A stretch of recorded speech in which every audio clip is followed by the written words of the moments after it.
Hello, it's Michael, and today I'm going to walk you through reporting in intervals. A few months back, we did some questionnaires with our current customers, just trying to learn more about how they're using intervals, how we can improve intervals. And one thing that came through pretty clear in that process was that reporting is a pretty big differentiator for intervals based on our competitors, and one of the main reasons why a lot of people select intervals. There's very high-level ways to view your data, and there's also very granular ways to view your data. Today I'm going to run through reporting in the project section, and then also reports in the reporting tab as well. There is a lot of information here. If you have any questions, as always, you can contact us at support@myintervals.com. So quickly looking at a project, there's a project dashboard page, and this page shows a productivity overview of your tasks, time by module. The bottom half here shows estimated versus actual time.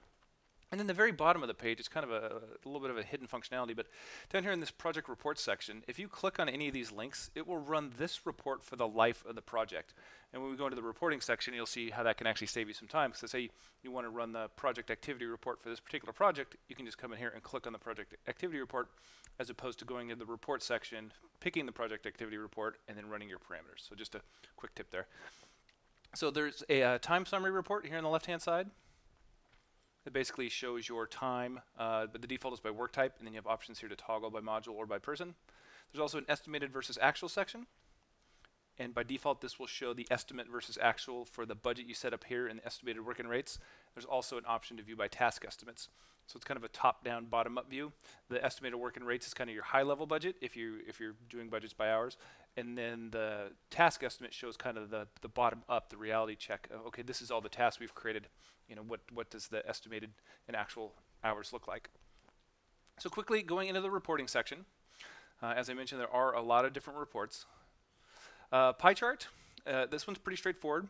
It's just a pie chart that allows you to slice and dice by client, project, milestone, module, task, work type, manager, people. Most all the reports you will have these options here on the left, in addition to filters.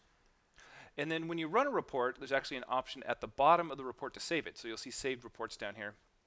And when you save a report, it actually saves the relative dates. So if you do current month, previous week, that kind of thing, allows you to take the time to pick the parameter filters you want down here, but then just save it. So then that way you can return to that view in a single click. The trends report, this one can be really helpful if you happen to bill for your time. It can show how many billable hours you have per week, average hours. With this report, you can also toggle weekly, monthly, daily, and quarterly views. It also can help show seasonality. So this report, if you view it regularly, it'll show you kind of when you have high times and low times. The project activity report. This one is probably one of the most granular reports we have. And this one was built out of, if a customer asks you, okay, I see you're charging me X amount, or you've tracked this many hours, where exactly did that time go? And this report is great for that. Down here on the left, by default, it will show both hours. The example I'm showing here, I'm just doing billable time. And then the default here is just summary only. And in this example, I'm showing by task. And the way this part works is the bottom half of the report here, whatever you select here, so by task, by client, by project, by date, it will show line items for each of those. So the top half of the report shows all of your work, so the amount of hours times the billable rate, and then you get a total. And then this by task example, the bottom half shows really granularly every time entry. And there's also an option when you apply a timer within intervals, there's a description field. So by default, this view does not show what the person included in that note when they added the time.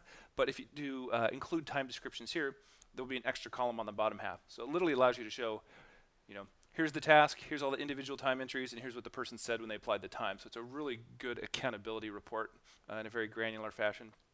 The Periscope report. This one is very much like a Gantt chart. We don't consider it a Gantt chart because intervals is built more out of agile principles, so there's not task dependencies, but the display is very similar. So if you want to see a bar chart of a project and all the tasks and milestones, that's the one. The summary report, this one looks very much like a timesheet, and this is probably the most common report that people use if they're exporting time and importing it into another system, whether that be QuickBooks or payroll. Whenever you see these icons at the top, it shows you that you can email this report, you can export it to PDF, you can export it to a spreadsheet. If you happen to have the QuickBooks IIF import enabled, then this icon will show up, and also you can print it. A break it down report. This one just shows billable versus unbillable hours, and it's another one that you can view by day, week, month, that type of thing. This one came from feature requests early on with intervals for agencies that do internal work and then also billable work, and they wanted to quickly see, okay, how are people billing time versus doing internal work. The cross chart, this one allows you to pick the x-axis and the y-axis and run it a lot of different ways. So the default is person and project. Doing trainings, I've seen people do it by project and task, so each task is a line item. You can do it by client and person. Just gives you a way. This is more of a high-level one that totals hours that you can look at your data. Outstanding balances. This one will show you whenever you have more billable work done than what you've been paid. A client and project will show up here as having an outstanding balance. The project landscape report, this one is probably the best high-level report. So if you're reviewing your projects periodically and just want a really high-level view, this one's I ran it by a client, but you can run it for all your projects if you like. And so it has tabs here. So if you click on time, it'll show you all of your estimated and actual time. Same thing here, budget and invoices. So it'll show your budgets and work, fees, taxes, all that kind of thing. High financial view of your project. Task high-level view, and then milestones. And then lastly, there is an expenses report. So this one is, pretty much what it is. So when you add an expense to a project, this allows you to filter and run the report for those expenses. As I mentioned, this is a lot. If you are new to intervals, I wouldn't worry about it too much.